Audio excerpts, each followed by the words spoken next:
ಇಸ್ರಾಯೇಲ್ಯರ ಜೀವನದ ಕೇಂದ್ರವು ದೇವರ ಗುಡಾರವಾಗಿತ್ತು. ಆದರೆ ಈಗ ನಮ್ಮ ಸಭೆಗಳು ಧಾರ್ಮಿಕ ಜೀವನದ ಕೇಂದ್ರಗಳಾಗಿಯೂ ಇರುವುದಿಲ್ಲ.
ಆತ್ಮೀಯ ವೀಕ್ಷಕರೇ, ದೇವರ ನಿಜವಾದ ಬಯಕೆ ತಾನು ಸೃಷ್ಟಿ ಮಾಡಿದ ತನ್ನ ಪ್ರಜೆಯೊಂದಿಗೆ ಇರುವುದು.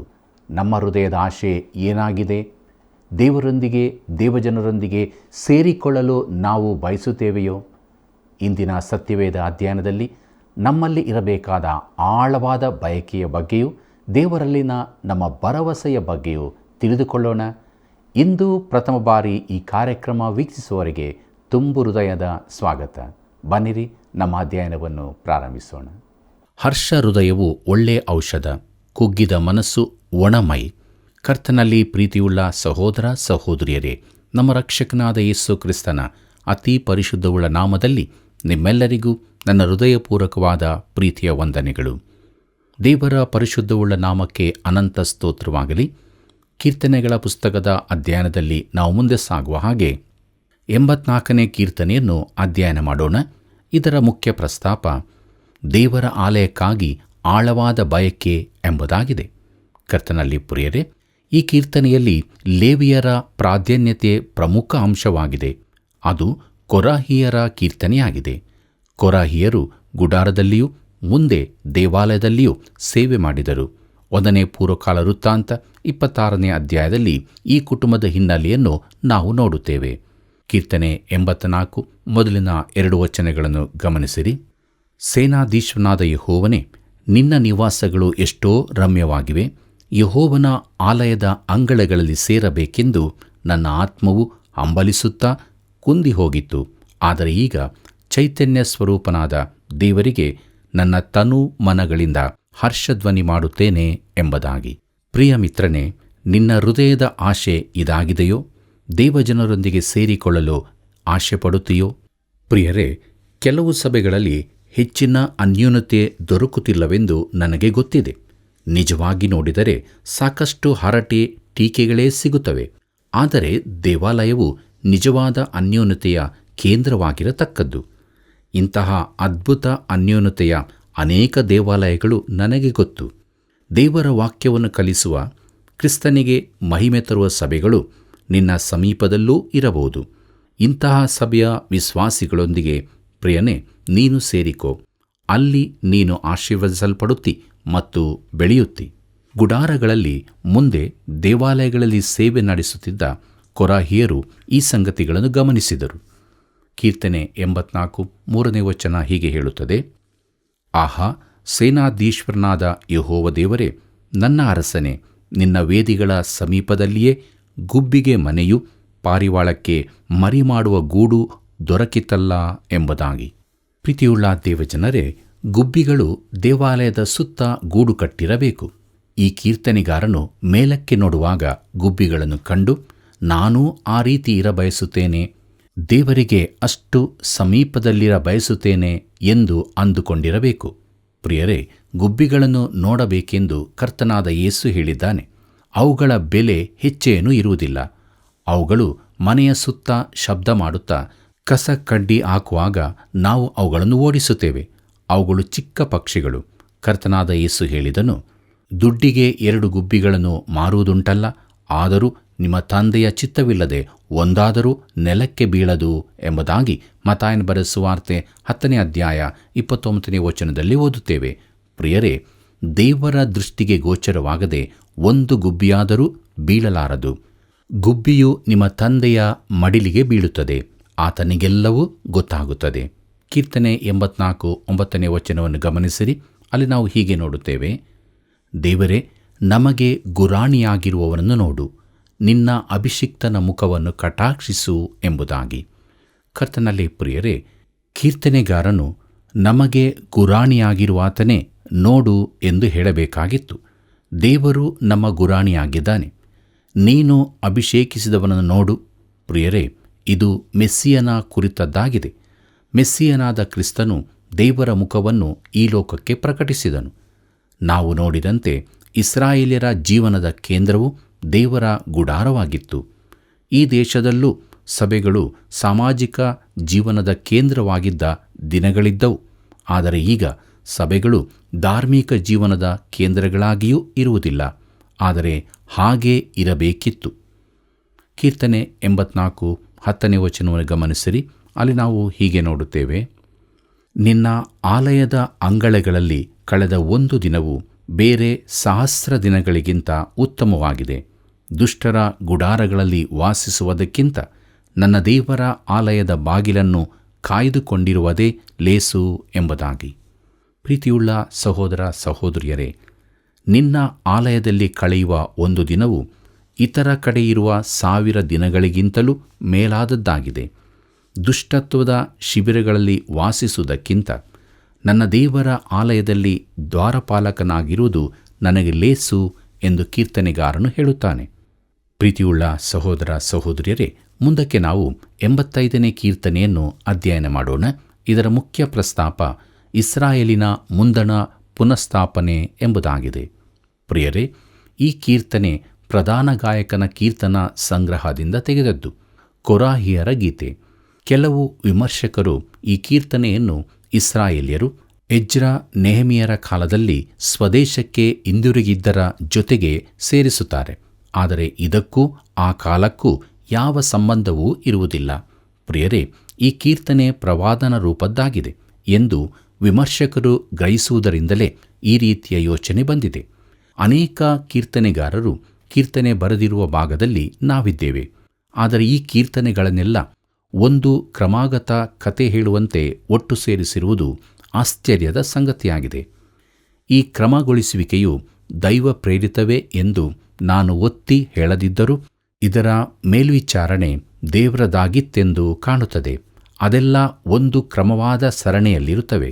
ಒಟ್ಟಾಗಿ ಒಂದು ಪ್ರವಾದನಾತ್ಮಕ ಚಿತ್ರಣವನ್ನು ನೀಡುತ್ತವೆ. ಈ ಕೀರ್ತನೆಯು ಭವಿಷ್ಯದ ಕಡೆಗೆ ನೋಡುತ್ತದೆ. ಇದು ದೇವರ ವಾಕ್ಯವೇ ಎಂದು ನಂಬದಿರುವ ಯಾರ ಭಾಷಾಂತರವನ್ನು ನಾನು ನಂಬುವುದಿಲ್ಲ. ಕರ್ತನಲ್ಲಿ ಪ್ರಿಯರೇ, ಸತ್ಯವೇದವು ದೇವರ ವಾಕ್ಯವೇ ಎಂದು ನಂಬುವ ವಿವರಣೆಗಾರರು ನಮಗೆ ಬೇಕಾಗಿದ್ದಾರೆ ಮತ್ತು ದೇವರು ಭೂತಕಾಲವನ್ನು ತಿಳಿದಂತೆ ಭವಿಷ್ಯವನ್ನು ತಿಳಿದವನೆಂದು ನಾನು ನಂಬುತ್ತೇನೆ. ಇಲ್ಲಿ ಪ್ರವಾದನ ರೂಪದ ಸಂಗತಿಯನ್ನು ಗಮನಿಸಿರಿ. ಕೀರ್ತನೆ 85 1ನೇ ವಚನ ಹೀಗೆ ಹೇಳುತ್ತದೆ: ಯೆಹೋವನೇ, ನಿನ್ನ ದೇಶವನ್ನು ಕಟಾಕ್ಷಿಸಿದ್ದಿ, ಯಾಕೋಬ್ಯರನ್ನು ಸೆರೆಯಿಂದ ಬಿಡಿಸಿ ಬರಮಾಡಿದ್ದಿ ಎಂಬುದಾಗಿ. ಪ್ರೀತಿಯುಳ್ಳ ಸಹೋದರ ಸಹೋದರಿಯರೇ, ಈ ವಚನವು ಇಸ್ರಾಯೇಲ್ಯರು ಬ್ಯಾಬಿಲೋನ್ ಸೆರೆಯಿಂದ ಬಿಡುಗಡೆಯಾಗಿ ಬಂದ ಕಾಲಕ್ಕೆ ಹೊಂದಿಕೆಯಾಗುತ್ತದೆಂದು ಅನೇಕ ವಿಮರ್ಶಕರು ಹೇಳುತ್ತಾರೆ. ಆದರೆ ನಿಜವಾಗಿ ನೋಡಿದರೆ ಆ ಸಮಯದಲ್ಲಿ ಸಣ್ಣ ಗುಂಪು ಮಾತ್ರ ಹಿಂದಕ್ಕೆ ಬಂದಿತ್ತು. ಹೆಚ್ಚಿನ ಭಾಗದ ಜನರು ಹಿಂದಿರುಗಲಿಲ್ಲ. ಬ್ಯಾಬಿಲೋನ್ನಿಂದ ಹಿಂದೆ ಬಂದವರ ಕುರಿತಾಗಿ ಹೇಳುವುದಕ್ಕಿಂತ ಇದು ಮುಂದಕ್ಕೆ ದೇವರು ತನ್ನ ಜನರೆಲ್ಲರನ್ನೂ ಸ್ವದೇಶಕ್ಕೆ ಕರೆತರುವ ದೇವರ ಆಳಿಕೆಯ ಕಾಲದ ಕಡೆಗೆ ಮುನ್ನೋಡುವಂಥದ್ದಾಗಿದೆ. ಕೀರ್ತನೆ 85 2ನೇ ವಚನ ಹೀಗೆ ಹೇಳುತ್ತದೆ: ನಿನ್ನ ಪ್ರಜೆಯ ದ್ರೋಹವನ್ನು ಕ್ಷಮಿಸಿದ್ದಿ, ಅವರ ಎಲ್ಲ ಪಾಪಗಳನ್ನು ಅಳಿಸಿಬಿಟ್ಟಿದ್ದಿ ಎಂಬುದಾಗಿ. ಕರ್ತನಲ್ಲಿ ಪ್ರಿಯರೇ, ಇದು ಎಂಥ ಅದ್ಭುತ ದೃಶ್ಯವಾಗಿದೆ ನೋಡಿರಿ. ಅದು ಭವಿಷ್ಯಕ್ಕೆ ಮಾತ್ರ ಸಂಬಂಧಿಸಿದ್ದಾಗಿರಬಹುದು. ಖಂಡಿತವಾಗಿ ಇದು ಬ್ಯಾಬಿಲೋನಿನಿಂದ ಹಿಂದೆ ಬಂದಾಗಿನ ಸ್ಥಿತಿಯ ವಿವರಣೆಯಲ್ಲ. ಈ ರೀತಿ ನೀವು ನೆನೆಸುವುದಾದರೆ ಎಜ್ರ, ನೆಹೆಮೀಯ, ಹಗ್ಗಾಯ, ಜಕರಿಯ, ಮಲಕಿಯ ಪುಸ್ತಕಗಳನ್ನು ಓದಿ ನೋಡಿರಿ. ಜನರ ಹೃದಯವು ದೇವರಿಂದ ದೂರವಿದೆ ಎಂಬುದಾಗಿ ಮಲಕಿಯನು ಜನರನ್ನು ಕಟುವಾಗಿ ಖಂಡಿಸುತ್ತಾನೆ. ಅವರು ಯಜ್ಞಾರ್ಪಣೆಗಳೊಂದಿಗೆ ದೇವಾಲಯಕ್ಕೆ ಬರುತ್ತಿದ್ದರು, ಆದರೆ ಅವರ ಹೃದಯಗಳು ದೇವರಿಂದ ಬಹು ದೂರವಾಗಿದ್ದವು. ಇಲ್ಲಿ ಕೀರ್ತನೆಗಾರನು ಕೊಡುವ ಚಿತ್ರಣವು ಬೇರೆ ರೀತಿಯದ್ದಾಗಿದೆ. ಮುಂದಕ್ಕೆ ನೋಡೋಣ. ಕೀರ್ತನೆ 85 3ನೇ ವಚನವನ್ನು. ಅಲ್ಲಿ ಹೀಗೆ ಬರೆದದೆ: ನಿನ್ನ ರೌದ್ರವನ್ನೆಲ್ಲ ತೊರೆದಿದ್ದಿ, ನಿನ್ನ ಉಗ್ರ ಕೋಪವನ್ನು ಬಿಟ್ಟಿದ್ದಿ ಎಂಬುದಾಗಿ. ಕರ್ತನಲ್ಲಿ ಪ್ರಿಯರೇ, ಇಸ್ರಾಯೇಲ್ಯರ ದಂಡನೆಗಳು ಮುಗಿದು ಹೋದ ಮುಂದಣ ಕಾಲದ ಕಡೆಗೆ ಇದು ನೋಡುತ್ತದೆ. ಈ ದೇಶಕ್ಕೂ ಸಮಸ್ತ ಲೋಕಕ್ಕೂ ಬರತಕ್ಕ ಕಠಿಣ ಕಾಲವು ಮುಂದಕ್ಕೆ ಬರಲಿದೆ. ಮಹಾಸಂಕಟ ಕಾಲವು ಇಡೀ ಜಗತ್ತನ್ನೇ ಆವರಿಸಿರುತ್ತದೆ ಮತ್ತು ಅದು ದಂಡನೆಯ ಕಾಲವಾಗಿರುತ್ತದೆ. ಸೈತಾನನನ್ನು ಕಟ್ಟಿನಿಂದ ಬಿಟ್ಟಿರುತ್ತದೆ ಮತ್ತು ಪವಿತ್ರಾತ್ಮನು ಕೆಟ್ಟತನವನ್ನು ಎದುರಿಸುವುದಿಲ್ಲ, ಮುಚ್ಚಳ ತೆಗೆದಂತಿರುತ್ತದೆ. ದೇವರು ಮಾನವರನ್ನು ನಿಯಂತ್ರಣ ಮೀರುವುದಕ್ಕೆ ಬಿಡುತ್ತಾನೆ, ಬಳಿಕ ಅವರನ್ನು ದಂಡಿಸುತ್ತಾನೆ. ಪ್ರಿಯರೇ, ದೇವರ ಮಗುವಿಗೆ ಈ ಕಾಲದಲ್ಲಿ ಪಾಪದ ದಂಡನೆ ಇರುವುದಿಲ್ಲ. ಯೇಸು ಕ್ರೂಜಿಯಲ್ಲಿ ನಮ್ಮ ಪಾಪಗಳಿಗಾಗಿ ಸತ್ತಾಗ ಪಾಪದ ಪ್ರಶ್ನೆ ಪರಿಹರಿಸಲ್ಪಟ್ಟಿತು. ಮಹಾಸಂಕಟ ಕಾಲದಲ್ಲಿ ಪ್ರತಿಯೊಂದು ಕಾರ್ಯವನ್ನು ಕೇಂದ್ರ ಸ್ಥಾನಕ್ಕೆ ತರಲಾಗುತ್ತದೆ. ಆದ್ದರಿಂದಲೇ ಅದು ಸಂಭವಿಸುವಾಗ ನಾನು ಇಲ್ಲಿರುವುದಕ್ಕೆ ಇಷ್ಟಪಡುವುದಿಲ್ಲ. ಕೀರ್ತನೆ 85 4 ಮತ್ತು 5ನೇ ವಚನಗಳನ್ನು ಗಮನಿಸಿರಿ. ಅಲ್ಲಿ ನಾವು ಹೀಗೆ ನೋಡುತ್ತೇವೆ: ನಮ್ಮನ್ನು ರಕ್ಷಿಸುವ ದೇವರೇ, ನಮಗೆ ಅಭಿಮುಖನಾಗು, ನಮ್ಮ ವಿಷಯದಲ್ಲಿ ಬೇಸರವನ್ನು ಬಿಡು. ಸದಾಕಾಲವೂ ನಮ್ಮ ಮೇಲೆ ಸಿಟ್ಟು ಮಾಡುವೆಯಾ? ತಲತಲಾಂತರಗಳಿಗೂ ಕೋಪವನ್ನು ಬೆಳೆಸುವಿಯೋ ಎಂಬುದಾಗಿ. ಪ್ರೀತಿಯುಳ್ಳ ದೇವಜನರೇ, ಈ ಜನರ ಸಂಕಷ್ಟಗಳು ತೀರಿ ಹೋಗುವ ಕಾಲ ಬರುತ್ತದೆ. ಹಿಂದಿನ ಒಂದು ಕೀರ್ತನೆಯಲ್ಲಿ ನಾವು ನೋಡಿದ ಹಾಗೆ ಅವರ ಚರಿತ್ರೆಯು ಕಣ್ಣೀರನ್ನು ಕುಡಿಯುವ, ಕಣ್ಣೀರನ್ನೇ ಆಹಾರವಾಗಿ ಹೊಂದಲಿರುವ ಕಾಲವಾಗಿರುತ್ತದೆ. ಇದೇ ಅವರ ಆಹಾರ. ಆದರೆ ಅದು ದಾಟಿ ಹೋಗುವ ಕಾಲ ಬರುತ್ತದೆ. ದೇವರು ಬಂದು ಅವರ ಕಣ್ಣೀರನ್ನೆಲ್ಲ ಒರೆಸಿಬಿಡುವನು. ಕೀರ್ತನೆ 85 6ನೇ ವಚನ ಹೀಗೆ ಹೇಳುತ್ತದೆ: ನಿನ್ನ ಪ್ರಜೆಯಾದ ನಾವು ನಿನ್ನಲ್ಲಿ ಆನಂದಿಸುವಂತೆ ನೀನು ನಮ್ಮನ್ನು ಚೈತನ್ಯಪಡಿಸುವುದಿಲ್ಲವೋ ಎಂಬುದಾಗಿ. ಪ್ರೀತಿಯುಳ್ಳ ದೇವಜನರೇ, ಅನೇಕ ಕಾರಣಗಳಿಂದಾಗಿ ನಮ್ಮ ಸಭೆಗಳಲ್ಲಿ ಭಕ್ತಿ ಸಂಜೀವನದ ಅಗತ್ಯವಿದೆ. ಒಂದು ಕಾರಣ, ವಿಶ್ವಾಸಿಗಳ ಜೀವಿತದಲ್ಲಿ ಸಂತೋಷವಿರುವುದಿಲ್ಲ. ಅದು ಇರಬೇಕಾಗಿತ್ತು, ಆದರೆ ಇರುವುದಿಲ್ಲ. ಕೀರ್ತನೆ 85 7ನೇ ವಚನವನ್ನು ಗಮನಿಸಿರಿ. ಅಲ್ಲಿ ನಾವು ಹೀಗೆ ನೋಡುತ್ತೇವೆ: ಯೆಹೋವನೇ, ನಿನ್ನ ಕೃಪೆಯನ್ನು ನಮಗೆ ತೋರಿಸು, ನಿನ್ನ ರಕ್ಷಣೆಯನ್ನು ಅನುಗ್ರಹಿಸು ಎಂಬುದಾಗಿ. ಪ್ರೀತಿಯುಳ್ಳ ದೇವಜನರೇ, ಇದು ನಮ್ಮೆಲ್ಲರ ಹೃದಯಗಳಲ್ಲಿ ಪ್ರವೇಶಿಸಬಹುದಾಗಿದೆ. ದೇವರು ಕೆಟ್ಟದ್ದನ್ನು ಹಗೆ ಮಾಡುತ್ತಾನೆ, ಅದನ್ನು ದಂಡಿಸುತ್ತಾನೆ. ಆದರೆ ಆತನು ಕನಿಕರದ ದೇವರೂ ಆಗಿದ್ದಾನೆ. ತನ್ನ ಕಡೆಗೆ ತಿರುಗುವವರಿಗೆ ರಕ್ಷಣೆಯನ್ನು ಅನುಗ್ರಹಿಸುತ್ತಾನೆ. ದೇವರಿಗೆ ಮಹಿಮೆಯಾಗಲಿ. ಕೀರ್ತನೆ 85 8ನೇ ವಚನ ಹೀಗೆ ಹೇಳುತ್ತದೆ, ಯೆಹೋವ ದೇವರು ಏನು ಹೇಳುತ್ತಾನೋ ಕೇಳುತ್ತೇನೆ. ಆತನು ತನ್ನ ಭಕ್ತ ಜನರಿಗೆ ಸಮಾಧಾನ ವಾಕ್ಯವನ್ನು ಹೇಳುತ್ತಾನಲ್ಲ, ಅವರಾದರೋ ತಿರುಗಿ ಮೂರ್ಖತನದಲ್ಲಿ ಬೀಳದಿರಲಿ ಎಂಬುದಾಗಿ. ಕರ್ತನಲ್ಲಿ ಪ್ರಿಯರೇ, ಪಾಪಕ್ಕಾಗಿ ದೇವರು ಕೊಡುವ ಕೊನೆ ದಂಡನೆ ಬರುವಾಗ ಆತನ ಜನರು ಮೂರ್ಖತನಕ್ಕೆ ತಿರುಗಿಕೊಳ್ಳುವುದಿಲ್ಲ. ಪಾಪವು ಈ ಲೋಕದಿಂದಲೇ ತೆಗೆಯಲ್ಪಡುವುದರಿಂದ ಅವರು ಪುನಃ ಪಾಪಕ್ಕೆ ತಿರುಗಿಕೊಳ್ಳುವುದಿಲ್ಲ. ಕೀರ್ತನೆ 85:9ನೇ ವಚನವನ್ನು ಗಮನಿಸಿರಿ. ಅಲ್ಲಿ ಹೀಗೆ ಬರೆದದೆ, ಭಯಭಕ್ತಿಯುಳ್ಳ ಜನರಿಗೆ ಆತನ ರಕ್ಷಣೆಯು ಹತ್ತಿರವಿರುವುದು ಸತ್ಯ, ಇದರಿಂದ ಆತನ ಮಹಿಮೆ ನಮ್ಮ ದೇಶದಲ್ಲಿ ನೆಲೆಗೊಳ್ಳುವುದು ಎಂಬುದಾಗಿ. ಕರ್ತನಲ್ಲಿ ಪ್ರಿಯರೇ, ಇಂಥ ದಿನದಲ್ಲಿ ಇಸ್ರಾಯೇಲ್ಯರಲ್ಲಿ ಯಾವ ಪ್ರಭಾವವೂ ಇರುವುದಿಲ್ಲ. ಅಲ್ಲಿ ಕಲ್ಲುಗಳ ರಾಶಿಯ ಹೊರತು ಯಾವ ಮಹಿಮೆಯ ಸಂಗತಿಯೂ ಇರುವುದಿಲ್ಲ. ಆದರೆ ಕ್ರೈಸ್ತರಾದ ನಮಗೆ ಪವಿತ್ರವಾಗಿರುವ ಅನೇಕ ಸ್ಥಳಗಳಿವೆ. ಮುಂದಿನ ವಚನ ಸತ್ಯವೇದದಲ್ಲಿನ ಅತಿ ವಿಶೇಷವಾದ ವಚನವಾಗಿದೆ. ಅದೇನೆಂಬುದಾಗಿ ನೋಡೋಣ. ಕೀರ್ತನೆ 85:10ನೇ ವಚನವನ್ನು ಗಮನಿಸಿರಿ. ಅಲ್ಲಿ ನಾವು ಹೀಗೆ ನೋಡುತ್ತೇವೆ, ಕೃಪೆಯೂ ಸತ್ಯವೂ ಒಂದನ್ನೊಂದು ಕೂಡಿರುವವು, ನೀತಿಯೂ ಸಮಾಧಾನವು ಮುದ್ದಿಟ್ಟುಕೊಳ್ಳುವವು ಎಂಬುದಾಗಿ. ಪ್ರೀತಿಯುಳ್ಳ ದೇವಜನರೇ, ನಮ್ಮ ದಿನಗಳಲ್ಲಿ ಕೃಪೆಯನ್ನೂ ಸತ್ಯವನ್ನು ನಾವು ಜೊತೆಯಾಗಿ ನೋಡಿರುವುದಿಲ್ಲ. ನೀತಿಯೂ ಸಮಾಧಾನವು ಮುದ್ದಿಟ್ಟುಕೊಳ್ಳುವವು, ಆದರೆ ಅವು ಈಗ ಒಂದರ ಜೊತೆಗೊಂದು ಮಾತನಾಡುವ ಸ್ಥಿತಿಯಲ್ಲಿಯೂ ಇರುವುದಿಲ್ಲ. ನಮ್ಮ ಭೂಮಿಯಲ್ಲಿ ಸಮಾಧಾನವಿಲ್ಲದಿರುವುದಕ್ಕೆ ಒಂದು ಕಾರಣವೆಂದರೆ ಲೋಕದಲ್ಲಿ ನೀತಿಯೂ ಇಲ್ಲದಿರುವುದೇ ಆಗಿದೆ. ಲೋಕದಲ್ಲಿ ಸಮಾಧಾನ ಇರಬೇಕಾದರೆ ಮೊದಲು ಎಲ್ಲವೂ ಸರಿಯಾಗಬೇಕಾಗಿದೆ. ಈ ದಿನಗಳಲ್ಲಿ ಯಾವುದೂ ಸರಿಯಾಗಿರುವುದಿಲ್ಲ. ನನ್ನ ಸುತ್ತಮುತ್ತ ನಿಮ್ಮ ಜೀವಿತಗಳಲ್ಲಿ ಕೂಡ ಎಲ್ಲವೂ ಸರಿಯಾಗುವ ತನಕ ಲೋಕದಲ್ಲಿ ಸಮಾಧಾನ ಉಂಟಾಗುವುದಿಲ್ಲ. ಇದು ನಿಜವಾಗಿ ವಿಶೇಷ ವಚನವಾಗಿದೆ. ಮುಂದಕ್ಕೆ ನೋಡೋಣ. ಕೀರ್ತನೆ 85:13ನೇ ವಚನವನ್ನು. ಅಲ್ಲಿ ಹೀಗೆ ಬರೆದದೆ, ನೀತಿಯು ಆತನ ಮುಂದೆ ಹೋಗುತ್ತಾ ನಾವು ಆತನ ಹೆಜ್ಜೆ ಹಿಡಿದು ನಡೆಯುವಂತೆ ದಾರಿ ಮಾಡುವುದು ಎಂಬುದಾಗಿ. ಪ್ರಿಯರೇ, ಕರ್ತನಾದ ಯೇಸು ಕ್ರಿಸ್ತನು ಆಳುವಾಗ ಆತನು ನೀತಿಯಿಂದ ಆಳುವನು. ಮುಂದಕ್ಕೆ ನಾವು 86ನೇ ಕೀರ್ತನೆಯನ್ನು ಅಧ್ಯಯನ ಮಾಡೋಣ. ಮುಖ್ಯ ಪ್ರಸ್ತಾಪ, ದಾವೀದನು ಮುಂದಣ ರಾಜ್ಯಕ್ಕಾಗಿ ಪ್ರಾರ್ಥಿಸುತ್ತಾನೆ ಎಂಬುದಾಗಿದೆ. ಕರ್ತನಲ್ಲಿ ಪ್ರಿಯರೇ, ಇನ್ನೊಂದು ದಾವೀದನ ಪ್ರಾರ್ಥನೆಯನ್ನು ಇಲ್ಲಿ ನೋಡುತ್ತೇವೆ. ಅದು ದಾವೀದನ ಪ್ರಾರ್ಥನೆಯಾಗಿದೆ. ಈ ಭಾಗದಲ್ಲಿ ದೇವರ ಇನ್ನೊಂದು ಹೆಸರು ಪ್ರಸ್ತಾಪವಾಗಿದೆ. ಹಿಂದಿನ ಕೀರ್ತನೆಗಳಲ್ಲಿ ದೇವರು ಸೃಷ್ಟಿಕರ್ತನೆಂದು ಸೂಚಿಸುವ ಎಲೋಹಿಮ್ ಮತ್ತು ರಕ್ಷಕನೆಂಬುದನ್ನು ಸೂಚಿಸುವ ಯೆಹೋವ ಎಂಬ ಹೆಸರುಗಳ ಪ್ರಸ್ತಾಪವಾಗಿದೆ. ಈ ಕೀರ್ತನೆಯಲ್ಲಿ ಇನ್ನೊಂದು ಪದವು 7 ಬಾರಿ ಬರುತ್ತದೆ. ಅದು ಅದೋನೈ ಎಂಬುದಾಗಿ. ಇದರ ಆಂಗ್ಲ ಭಾಷೆಯ ಅರ್ಥ ಕರ್ತನು ಅಥವಾ ಒಡೆಯನು ಎಂಬುದಾಗಿ ಆಗುತ್ತದೆ. ಅದೋನೈ ಎಂಬ ಪದವನ್ನು ಭಕ್ತಿವಂತ ಯಹೂದ್ಯರು ಯೆಹೋವ ಪದದ ಬದಲಿಗೆ ಉಪಯೋಗಿಸುತ್ತಿದ್ದರು. ಈಗಲೂ ಹಾಗೆಯೇ ಉಪಯೋಗಿಸುತ್ತಾರೆ. ನಿಷ್ಠಾವಂತ ಯಹೂದ್ಯನು ಯೆಹೋವ ಪದಕ್ಕೆ ಬಂದಾಗ ಅವನು ಅದನ್ನು ಉಚ್ಚರಿಸುವುದಿಲ್ಲ. ಅದರ ನಿಜವಾದ ಉಚ್ಚಾರವೇ ಮರೆಯಾಗಿದೆ. ಪ್ರಿಯರೇ, ಪಂಡಿತರು ಅದು ಯೆಹೋವ ಎಂದಾಗಬೇಕೋ ಯಾಹ್ವೆ ಅಂದಾಗಬೇಕೋ ಎಂಬ ಚರ್ಚೆಯಲ್ಲಿರುತ್ತಾರೆ. ಆದ್ದರಿಂದ ಯೆಹೋವ ಪದ ಉಚ್ಚರಿಸುವುದಕ್ಕೆ ಅತಿಯಾಗಿ ಪರಿಶುದ್ಧವಾಗಿರುವುದರಿಂದ ಅದರ ಬದಲಿಗೆ ಅದೋನೈ ಪದವನ್ನೇ ಉಪಯೋಗಿಸಲಾಗುತ್ತದೆ. ಅದೋನೈ ಅಂದರೆ ನಮ್ಮ ರಕ್ಷಕನು, ಪರಿಶುದ್ಧ ದೇವರು, ನಮಗೆ ದಯೆ ತೋರಿಸುವವನು ಎಂದು ಅರ್ಥವಾಗುತ್ತದೆ. ಪ್ರಿಯರೇ, ಅದೋನೈ ಪದವು ಈ ಕೀರ್ತನೆಯಲ್ಲಿ 7 ಬಾರಿ ಉಲ್ಲೇಖವಾಗಿರುವುದರಿಂದ ಕೆಲವು ಪಂಡಿತರು ಈ ಕೀರ್ತನೆ ಮೆಸ್ಸಿಯನಿಗೆ ಸಂಬಂಧಿಸಿದೆಂದು ಹೇಳುತ್ತಾರೆ.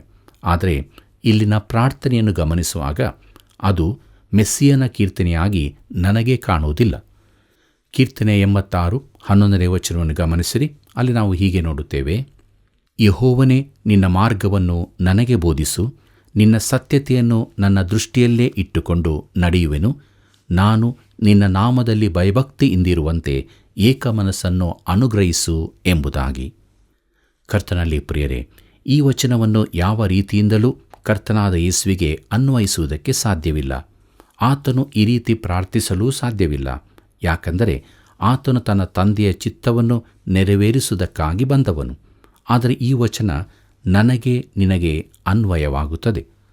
ಕರ್ತನಲ್ಲಿ ಪ್ರಿಯರೇ, ಕ್ರೈಸ್ತ ಸೇವಕರಲ್ಲಿ ಅನೇಕರು ಬಹಿರಂಗವಾದ ಪಾಪಗಳನ್ನು ಮಾಡದಿದ್ದರೂ ಸೋಮಾರಿಗಳಾಗಿದ್ದಾರೆ. ಅವರು ಮುಖ್ಯ ಕಾರ್ಯವನ್ನು ಮಾಡದೆ ಅನಾವಶ್ಯಕವಾದ ವ್ಯರ್ಥ ಕಾರ್ಯಗಳಲ್ಲಿ ತೊಡಗಿರುತ್ತಾರೆ.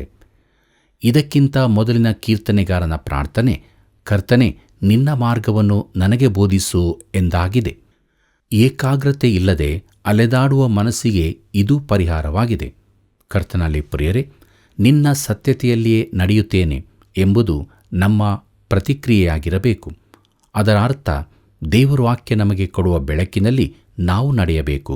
ಆಗ ಆತನು ನಮ್ಮ ಪೂರ್ಣ ಹೃದಯದ ಸ್ತುತಿಯನ್ನು ಹೊಂದುತ್ತಾನೆ.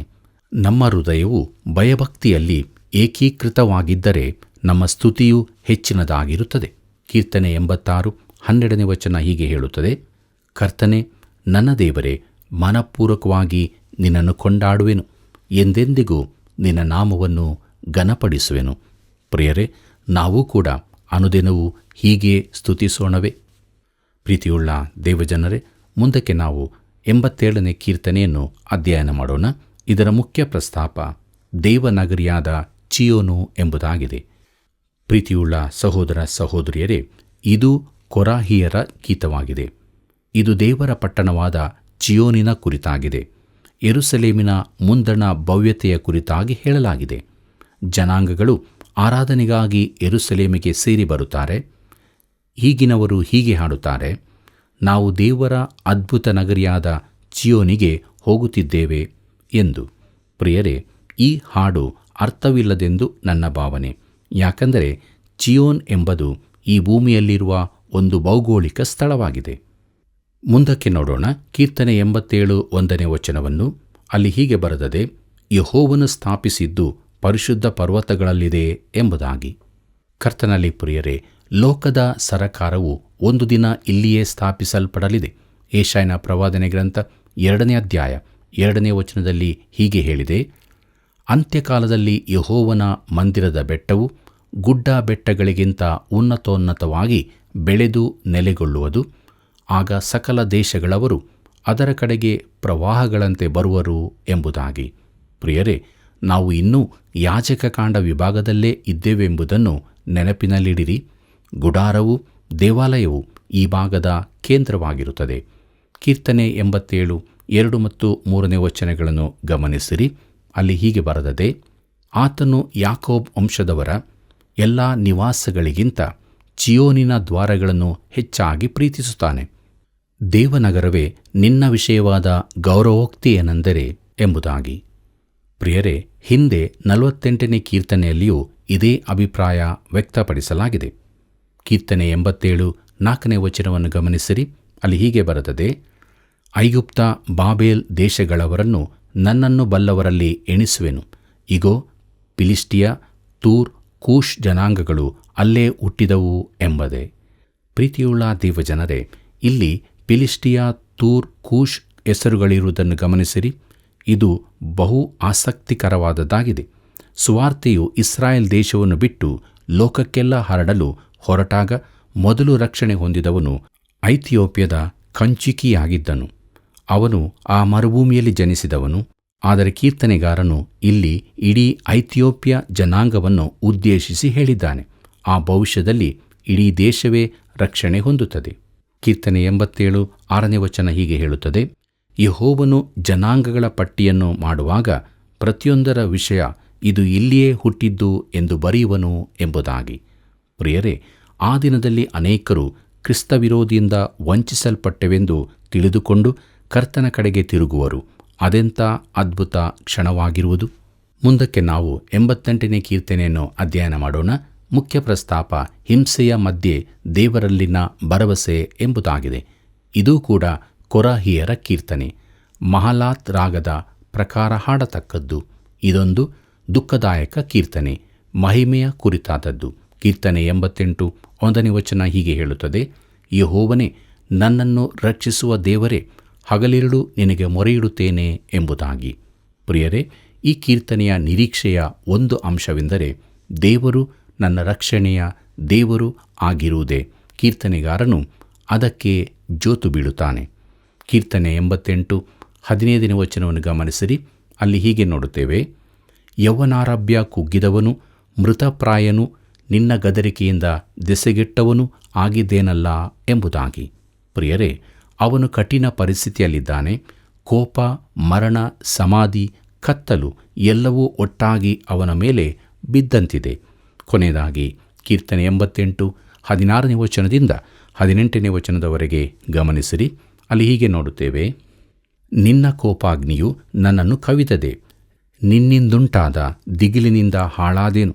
ಅವು ದಿನವೆಲ್ಲ ನೀರಿನಂತೆ ನನ್ನನ್ನು ಆವರಿಸಿಕೊಂಡಿವೆ, ಒಟ್ಟುಗೂಡಿ ನನ್ನನ್ನು ಸುತ್ತಿಬಿಟ್ಟಿವೆ. ನನ್ನ ಆಪ್ತ ಮಿತ್ರರನ್ನು ದೂರ ಮಾಡಿದೆ, ಅಂಧಕಾರವೇ ನನ್ನ ಪರಿಚಯವು ಎಂಬುದಾಗಿ. ಕರ್ತನಲ್ಲಿ ಪ್ರಿಯರೇ, ಬೇರೆ ಕೀರ್ತನೆಗಳು ಅತಿಯಾದ ಸಂಕಟದೊಂದಿಗೆ ಆರಂಭವಾದರೂ ಬಿಡುಗಡೆಯ ಆನಂದದೊಂದಿಗೆ ಕೊನೆಗೊಳ್ಳುತ್ತದೆ. ಆದರೆ ಈ ಕೀರ್ತನೆಯು ಕತ್ತಲೆಯ ಪರಿಸ್ಥಿತಿಯೊಂದಿಗೆ ಅಂತ್ಯಗೊಳ್ಳುತ್ತದೆ. ಕರ್ತನಲ್ಲಿ ಪ್ರಿಯರೇ, ದೇವರ ವಾಕ್ಯವು ನಮ್ಮ ಸಂಗಡ ಮಾತನಾಡಿದೆಯಲ್ಲವೂ. ನಮ್ಮ ದೇವರು ನಮ್ಮ ಹಿಂಸೆಯ ಕಷ್ಟದ ಪರಿಸ್ಥಿತಿಯಲ್ಲಿ ಜೊತೆಯಿರುತ್ತಾನೆ. ಆದ್ದರಿಂದ ಆತನಲ್ಲಿ ಭರವಸವಿಟ್ಟವರಾಗಿ ಆತನನ್ನೇ ಆತುಕೊಂಡು ಆತನ ರಕ್ಷಣೆಯಲ್ಲಿ ಸಂತೋಷಪಡುತ್ತಾ ಜೀವಿಸೋಣ. ಹೀಗಾಗುವಂತೆ ದೇವರು ತಾನೇ ಸಹಾಯ ಮಾಡಿ ನಡೆಸಲಿ. ಕರ್ತನ ಕೃಪೆಯು ಸದಾ ನಿಮ್ಮ ಸಂಗಡ ಇರಲಿ. ಪ್ರಿಯರೇ, 84ನೇ ಕೀರ್ತನೆಯಲ್ಲಿ ಸಭೆಗಳು ನಿಜವಾಗಿ ಏನನ್ನು ಮಾಡಬೇಕು, ಹೇಗಿರಬೇಕು ಎಂಬುದನ್ನು 85ನೇ ಕೀರ್ತನೆಯಲ್ಲಿ ದೇವರು ಇಸ್ರಾಯೇಲ್ಯರನ್ನು ಪುನಃ ಸ್ಥಾಪಿಸುವುದನ್ನು ತಿಳಿದುಕೊಂಡೆವು. ಆದುದರಿಂದ ಸತ್ಯಕ್ಕೆ ವಿಧೇಯರಾಗೋಣ. ದೇವರ ವಾಕ್ಯವು ನಮಗೆ ಕೊಡುವ ಬೆಳಕಿನಲ್ಲಿ ನಾವು ನಡೆದುಕೊಳ್ಳುತ್ತಾ ದೇವರನ್ನು ಮಹಿಮೆಪಡಿಸೋಣ. ಬನ್ನಿರಿ, ಪ್ರಾರ್ಥನೆ ಮಾಡಿಕೊಳ್ಳೋಣ. ಪ್ರೀತಿ ಸ್ವರೂಪನಾದ ದೇವರೇ, ನಿನ್ನ ಜೀವವುಳ್ಳ ವಾಕ್ಯಗಳು ನಮಗೆ ಅನುಗ್ರಹಿಸಿಕೊಟ್ಟದಕ್ಕಾಗಿ ನಿನಗೆ ಸ್ತೋತ್ರ. ನಮ್ಮ ಜೀವಿತದಲ್ಲಿ ನಿನ್ನ ವಾಕ್ಯಗಳು ಸಮೃದ್ಧಿಯಾಗಿ ವಾಸಿಸಲಿ. ವಾಕ್ಯದ ಮೂಲಕವಾಗಿ ಬಿಡುಗಡೆಯನ್ನು, ಸಂತೋಷವನ್ನು ಹೊಂದಿಕೊಂಡು ನಿನ್ನನ್ನು ಹಿಂಬಾಲಿಸುವುದಕ್ಕೆ ಸಹಾಯ ಮಾಡು. ತಂದೆಯಾದ ದೇವರೇ, ನಮ್ಮೆಲ್ಲ ವೀಕ್ಷಕ ಬಾಂಧವರನ್ನು ಕರುಣ ಮಾಡು ದೇವರೇ. ಅವರು ಹಾದು ಹೋಗುತ್ತಿರುವಂಥ ಒಂದೊಂದು ಸ್ಥಿತಿಗತಿಗಳಲ್ಲಿ ಜೊತೆಯಿರು, ಸಂತೈಸು, ಆಧರಿಸು, ಕೃಪೆಯೆಂಬ ಸಹಾಯವನ್ನು ಕೊಟ್ಟು ನಿತ್ಯ ಜೀವದ ನಿರೀಕ್ಷೆಯಲ್ಲಿ ನಡೆಸಿ ನೀನು ಮಾತ್ರ ಮಹಿಮೆ ಹೊಂದು. ಯೇಸುವಿನ ನಾಮದಲ್ಲಿ ಬೇಡಿದ್ದೇವೆ ತಂದೆಯೇ, ಆಮೇನ್. ಹೇಗಿತ್ತು ಪ್ರಿಯರೇ ಇಂದಿನ ಕಾರ್ಯಕ್ರಮ? ನಿಮ್ಮ ಅಮೂಲ್ಯವಾದ ಕರೆಗಳು ನಮಗೆ ಸೇವೆಯಲ್ಲಿ ಬಲವನ್ನು ನೀಡುತ್ತಿದೆ. ಆದ್ದರಿಂದ ತಪ್ಪದೇ ಕರೆ ಮಾಡಿರಿ. ಮತ್ತೆ ಸಂಧಿಸೋಣ. ನಿಮ್ಮೆಲ್ಲರಿಗೂ ತುಂಬು ಹೃದಯದ ವಂದನೆಗಳು.